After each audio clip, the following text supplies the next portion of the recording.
Mesdames et messieurs, bonsoir et bienvenue à cette nouvelle saison d'Info 9, saison 2017-2018. Alors, merci de votre toujours grande fidélité d'année en année et on se souhaite ensemble une belle saison 2017-2018. Mon invité, la première de la saison, est la responsable des spectacles à la ville de Lassar. C'est avec grand plaisir que je reçois Mme Jacinthe Bélanger qui vient nous présenter encore une fois une belle brochette de spectacles automne 2017. Madame Jacinthe, bonsoir. Bonsoir. Merveilleux, votre merveilleuse présence m'honore. Vous êtes notre première invitée. Oui. Alors, on a beaucoup de choses à parler, donc on va commencer immédiatement. On n'est pas trop rouillé. Ça va bien après un été extraordinaire où le soleil nous a inondés de pluie. Ah oui, mur à mur. Mur à mur. Mais juste une parenthèse.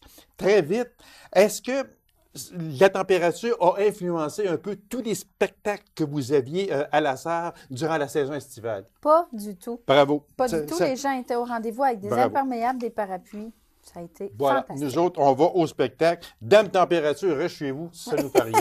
Exactement. Elle reste chez eux, mais nous autres, on sort. Madame Jacinthe, alors, déjà, il y a un spectacle qui a eu lieu, qui est un village en 3D de Fred Pellerin. Oui. Qui a été, c'était à guichet fermé? Oui, à guichet fermé. D'ailleurs, quand on a mis le spectacle en vente, 30 minutes, il n'y avait plus aucun billet. Tout le monde connaît Fred. On a assisté à son spectacle. Puis aussi, moi, j'ai assisté au spectacle de Peigne et de misère, qui était un excellent spectacle. Puis, il attire les foules, c'est sûr. C'est un merveilleux conteur.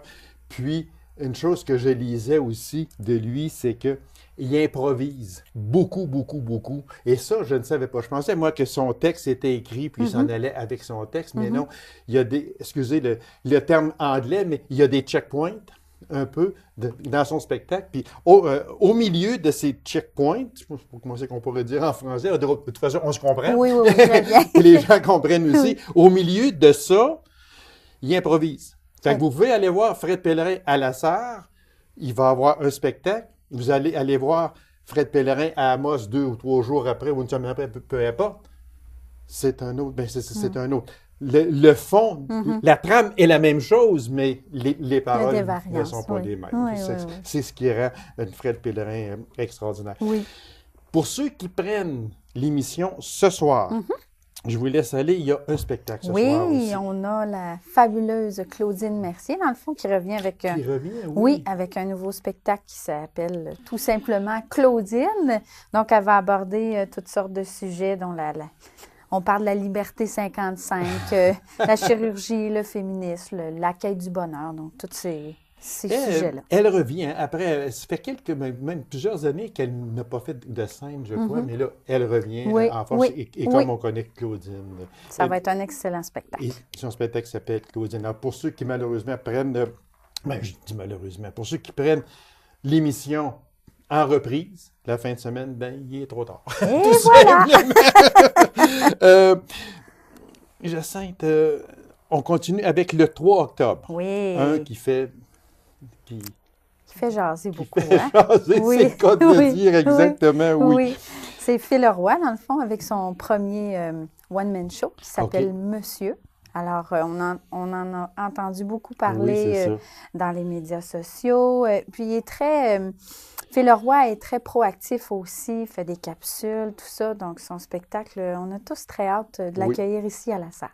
Lui, c'est un peu genre, je ne sais pas si on peut dire ça de même, mais c'est un peu... il a son public cible, on dirait. Ça, c'est le genre, c'est comme Mike Ward, mais c'est pas le même genre d'humour. Mais si on parle l'homme, la personne pour la personne, ça, tu l'aimes ou tu l'aimes pas. Oui. Comme Mike Ward, tu sais, si tu vas à son spectacle, tu sais à quoi t'attendre. Donc, si tu vas là, franchement, là, je n'ai pas aimé ça, mais c'est parce qu'il est de même. Oui. Puis, il changera on le prend comme ça. Exactement. Fait que Phil Roy, c'est à voir. Son spectacle s'intitule Monsieur. Oui, puis Alors, il reste encore quelques billets. Il reste encore quelques billets, OK. Oui. Alors, Claudine, puis après ça, c'est monsieur. Exactement. On y va comme ça. Vincent Vallière, Oui, le 5 oui, octobre. qui est le 5 octobre. Donc, Vincent revient avec son 7e album en carrière, dans le fond, qui s'appelle Le temps des vivants.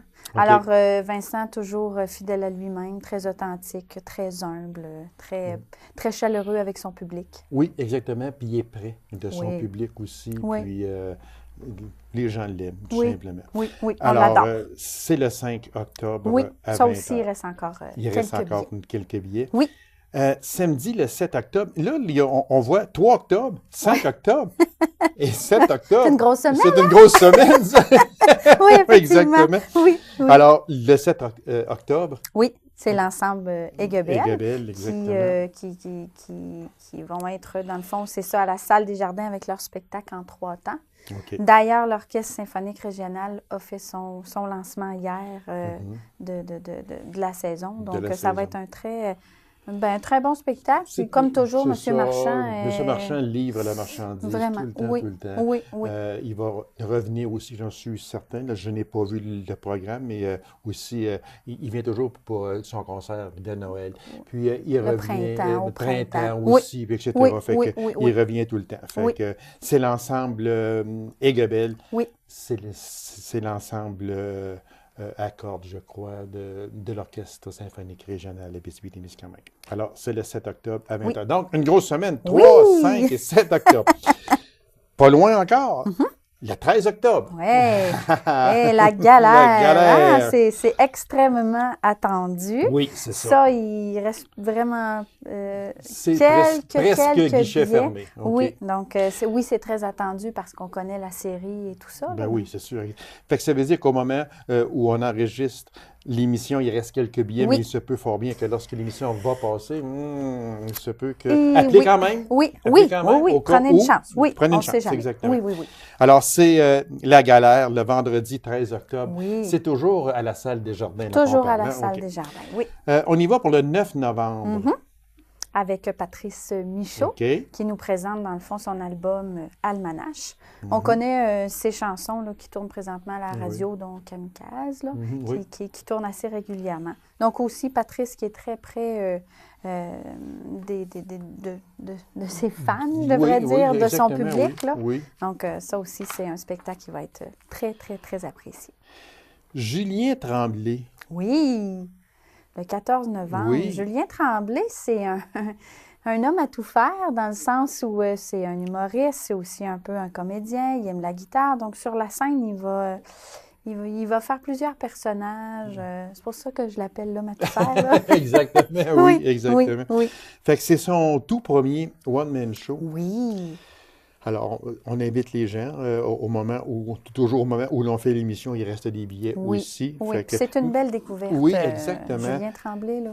Et de toute façon, bien, les gens ont appelé tout simplement au 333-2282, poste 233. Exactement. Puis vous informer s'il reste des billets, tout simplement. On va vous répondre avec grand plaisir. Voilà. Alors, on répète, Julien Tremblay, c'est le mardi 14 novembre, 20h.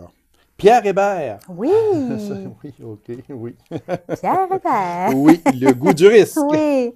Alors finalement, on l'accueille chez nous à la Salle des Jardins le 1er décembre. Donc on commence le mois de Noël du bon pied. Oui. Alors c'est le goût du risque dans le fond. Donc Pierre, il se re-questionner un petit peu sur d'être toujours dans sa zone de confort.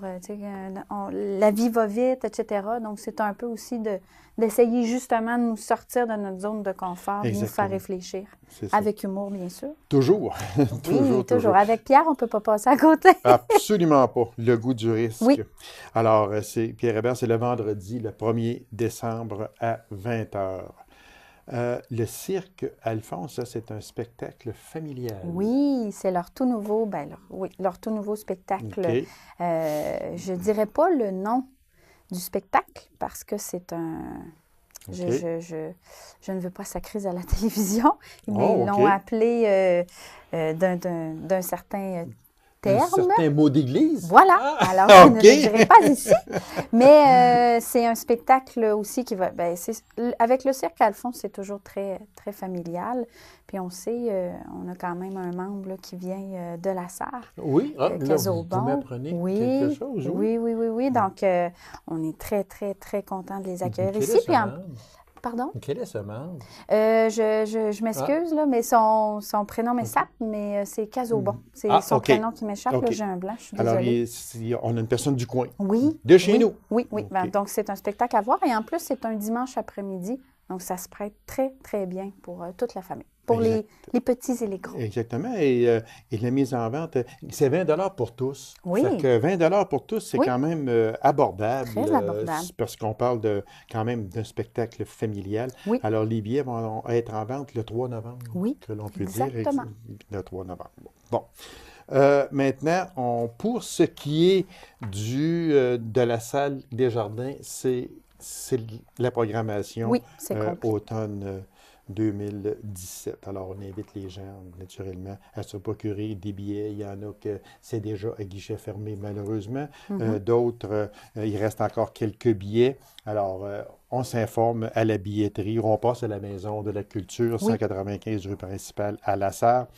Le téléphone 819-333-2282, poste 233. Et informez-vous, puis si vous voulez aller voir de très beaux et de très bons spectacles. Oui. C'est encore un bon choix et un beau choix. Oui, vraiment. On a une très belle programmation pour tous les goûts, vraiment. Oui, parce que vous touchez un peu à tout dans ça. Vous touchez au sentimental, vous touchez au rire, l'ensemble Aiguebelle qui est là, Vincent Vallière qui est là. On ne peut pas toutes les renommer, mais de toute façon,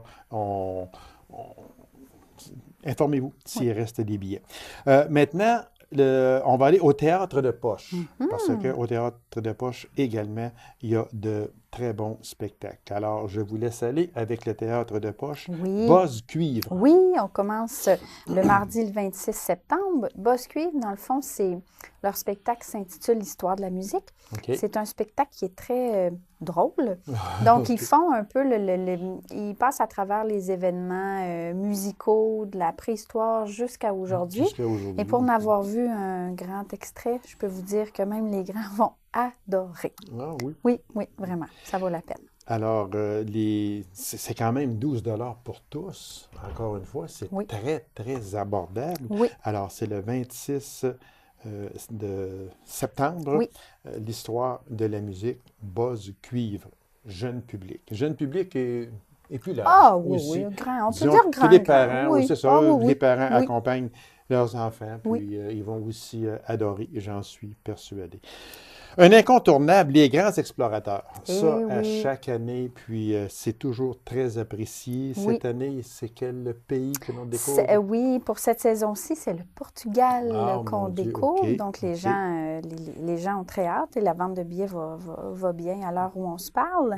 Donc, c'est toujours le même procédé avec les grands explorateurs. Il y a toujours une conférencière qui vient nous présenter avec de belles images. Dans le fond, on visite visuellement. C'est comme si on serait au Portugal. OK. C'est Marie-Dominique Massol qui va venir comme conférencière et écrivaine. Alors, encore une fois, c'est 20 $ pour tous. Il y a des spectacles qui sont très, très, très... en général, les spectacles sont tous très, très abordables, mais c'est que lorsque on parle de grands explorateurs, on parle de Buzz Cuivre à 12 $ par personne. Les grands explorateurs, on y va avec 20 $ pour tous. C'est quand même... c'est pas cher pour voyager quand même. Exactement, parce qu'on voyage dans le temps. Puis c'est moins dangereux pour les ouragans aussi. Parce que là, on va se le dire. C'est ainsi. Oui, c'est vrai. On est encore le 19 de septembre. Nous, on enregistre début septembre, mais quand on regarde un peu ce qui se passe en Floride et un peu partout, là, on est bien chez nous. Très bien. Le loup de Noël, jeune public. Oui, qui est un conte de Claude Aubry.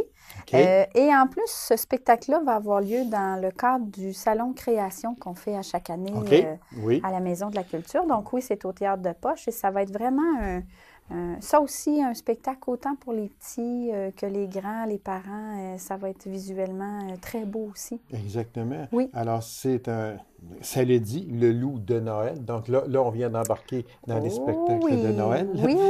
Encore une fois, 12 $ pour tous.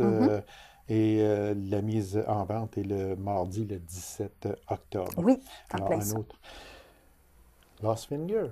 Et on termine notre saison de l'automne avec Lost Fingers au Théâtre de Poche pour leur spectacle de Noël qui s'appelle Christmas Caravan. Christmas Caravan, oui. Lost Finger, régulier, 37 $. Oui, ça va faire une très... Mardi, le 7 mai.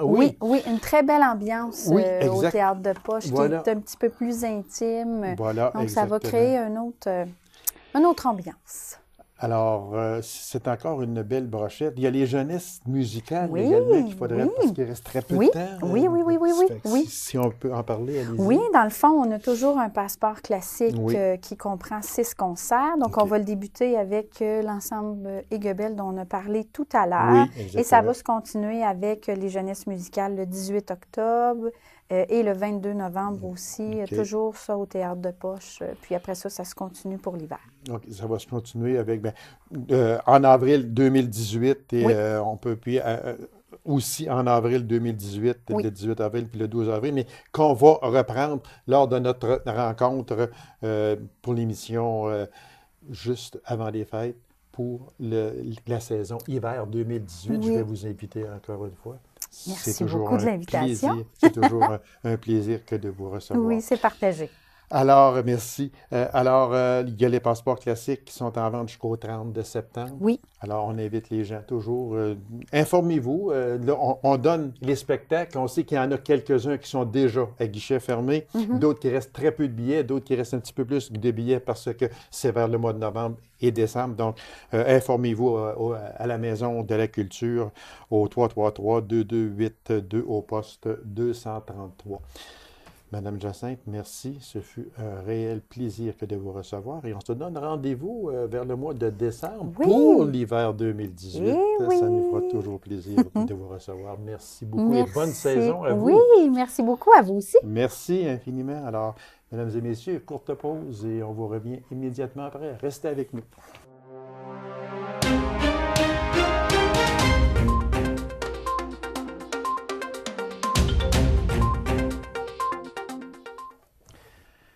La bouée d'espoir. Venez briser le silence entourant le mystère de la maladie mentale. Alors, pour nous en parler, je reçois Mme Stéphanie Baudouin, intervenante pour cet organisme.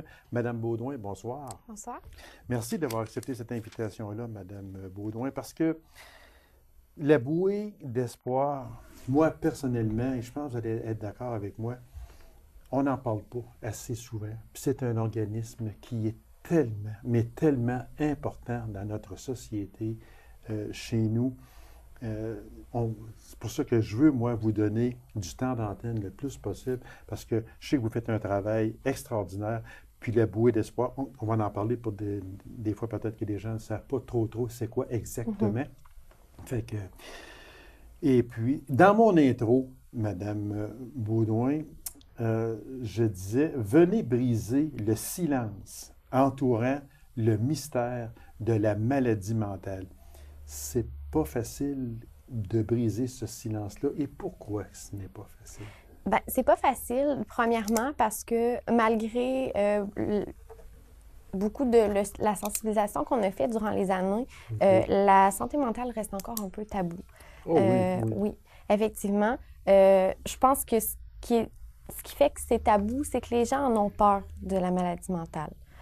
Pourtant, il s'est prouvé que les gens qui sont atteints de maladie mentale ne seront pas nécessairement agressifs. Non, c'est vrai. Oui, ça va venir avec beaucoup de choses qui arrivent dans leur vie, des difficultés, mais normalement, c'est des gens qui sont quand même pacifiques. Okay. Ils ne sont plus vraiment en contact avec la réalité, autrement dit. Ils sont, excusez l'expression, mais ils sont déconnectés de la réalité. On peut dire ça comme ça. Oui. Puis, en même temps, est-ce qu'on peut dire qu'il existe une certaine honte à ça? Oui, autant pour les proches de ces personnes-là qui sont atteintes, les familles, autant pour les personnes atteintes, parce que malgré qu'ils sont déconnectés de la réalité, une fois qu'ils sont revenus à eux, qu'ils sont bien dans leur peau, ils se souviennent de tout ce qui s'est passé. Donc, pour eux aussi, c'est une certaine honte, mais aussi pour la famille.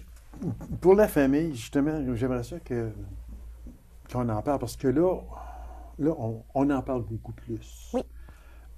c'est sûr et certain que aujourd'hui, est-ce qu'on voit un changement dans l'acceptation de cette maladie-là à un proche qu'il y a peut-être quelques décennies, puis même, je ne dirais pas avec quelques décennies, qu'il y a peut-être juste une décennie seulement. Est-ce que chez les proches, on l'accepte plus? Oui, je pense qu'il y a une acceptation qui s'est faite depuis la dernière décennie parce qu'on en parle plus. Oui. On sensibilise les gens sur c'est quoi les principales maladies mentales, c'est quoi les symptômes, qu'est-ce qu'on peut faire pour aider notre proche. Puis, on a aussi des gens atteints eux-mêmes qui font maintenant des conférences, qui se dévoilent, qui en parlent avec les membres de l'entourage, qui en parlent avec d'autres personnes atteintes. Donc, ces personnes-là savent de quoi elles parlent directement parce qu'elles en sont déjà atteintes. Oui. Fait que quand vous dites, là, tantôt, vous avez dit que oui, ces personnes-là, quand elles redeviennent, entre parenthèses, j'aime pas le mot normal, là, mais quand ils sortent un petit peu de cette maladie-là, redeviennent des gens très ordinaires à ce moment-là. Mais qu'est-ce qui fait que tout d'un coup, ça fait ça et tout d'un coup, ça fait ça? On redevient un petit peu dans le pattern, si on veut. C'est quoi qui fait? Parce qu'on a des hauts et des bas. Oui. Mais qu'est-ce qui fait qu'il y a des hauts et des bas? C'est-tu le moral? C'est quoi? Oui, bien en fait, les gens qui sont atteints de maladies mentales, leur émotion va être beaucoup mise à l'épreuve. Ah, OK. Donc, ils vont être dans ce qu'on appelle des phases plus dépressives. Et une fois que cette phase-là va être plus réglée, soit par la médication ou par les interventions avec les intervenantes, etc., ils vont être capables de remonter la pente. Par contre, souvent, pour plusieurs maladies mentales, ça va être vraiment la fluctuation des émotions qui est énorme. OK. Est-ce qu'il y a des grades dans le sens qu'une personne est plus atteinte que d'autres? Ça dépend toujours de la maladie. OK. Ça dépend toujours aussi jusqu'où ils vont être rendus, c'est quoi le vécu qu'ils ont, c'est quoi les valeurs qu'ils ont eues dans la famille. Donc, ça va dépendre du vécu de chacun. Par contre, ça va... C'est un peu... chaque personne, ce n'est pas pareil d'un cas à l'autre, ou d'une personne à l'autre. C'est ça qu'il y a. C'est qu'une personne, ça peut être plus brutal, dans le sens que elle est plus, elle est moins en contrôle d'elle qu'une autre personne. Est-ce qu'on peut dire ça de même? Oui, puis ça dépend toujours. Il y a des maladies qui ont différents stades aussi, comme la bipolarité. On a le stade 1, 2, 3. Oui, c'est ça, parce que tantôt, on va les prendre justement des maladies. Là. Oui. Mais il y en a tellement dans ça. Puis, mais on ne peut pas toujours se taire. Non. Il faut briser ce silence-là. Oui, parce qu'effectivement, c'est comme ça qu'on, on encourage les autres familles qui vivent cette épreuve-là, cette difficulté-là, qui n'osent pas en parler.